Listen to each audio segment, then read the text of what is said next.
నందమూరి తారక రామారావు గారు పార్టీ పెట్టినప్పుడు ఒక్క మాట అన్నారు. అప్పటి వరకు ఏ రాజకీయ నాయకుడు కూడా మహిళలను నా తెలుగింటి ఆడపడుచులు అన్నటువంటి మాట వాళ్ళ నోట్లోంచి తీసుకురాలా. కానీ మన అన్న, మనందరి ఆరాధ్య దైవం అన్న నందమూరి తారక రామారావు గారు ఆ రోజున నా తెలుగుంటి ఆడపడుచులు అనేటువంటి ఒక మాటతోని తన ప్రసంగాన్ని మొదలు పెట్టారు. ఆడబిడ్డలకి ఏ ఇంపార్టెన్స్ ఇచ్చారు, ఏ ప్రాధాన్యత ఇచ్చారు అనేటువంటిది ఇక్కడ స్టేజ్ మీద నిలబడి కూర్చున్నటువంటి ప్రతి ఒక్క నాయకురాలు ఇవాళ చెప్తుంది. అలానే స్టేజి ముందర కూర్చున్నటువంటి ఒక చిన్న మాట చెప్తా. మీలో ఎంతమందికి తను తెలుసో తెలీదో నాకు తెలియదు, కానీ దుర్గా అని ఒక కార్యకర్త ఉంటుంది.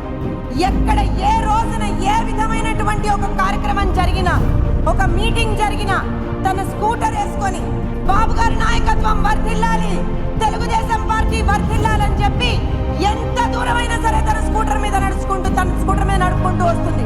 అలాంటి కార్యకర్తలు, మహిళలు వెన్నుదన్నుగా ఉన్నటువంటి పార్టీ. ఎందుకనంటే ఈ పార్టీ పుట్టింది మహిళా సాధికారత కోసం. ఇవాళ చాలా పార్టీలు మాట్లాడతాయి స్త్రీ శక్తి గురించి, చాలా పార్టీలు మాట్లాడతాయి విమెన్ ఎంపవర్మెంట్ గురించి. కానీ మనస వాచ కర్మణాదాన్ని చేసి చూపించినటువంటి పార్టీ తెలుగుదేశం పార్టీ.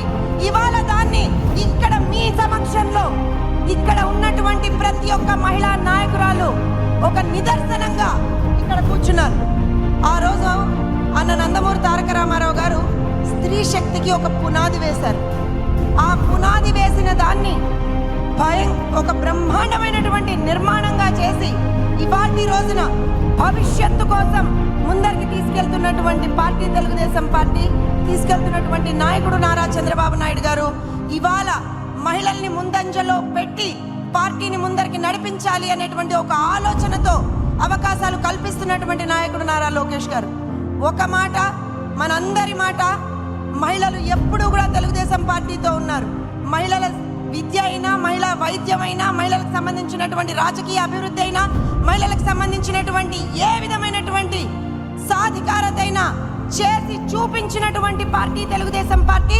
రాబోయే రోజుల్లో కూడా చేయగలిగేటువంటి పార్టీ తెలుగుదేశం పార్టీ మాత్రమే.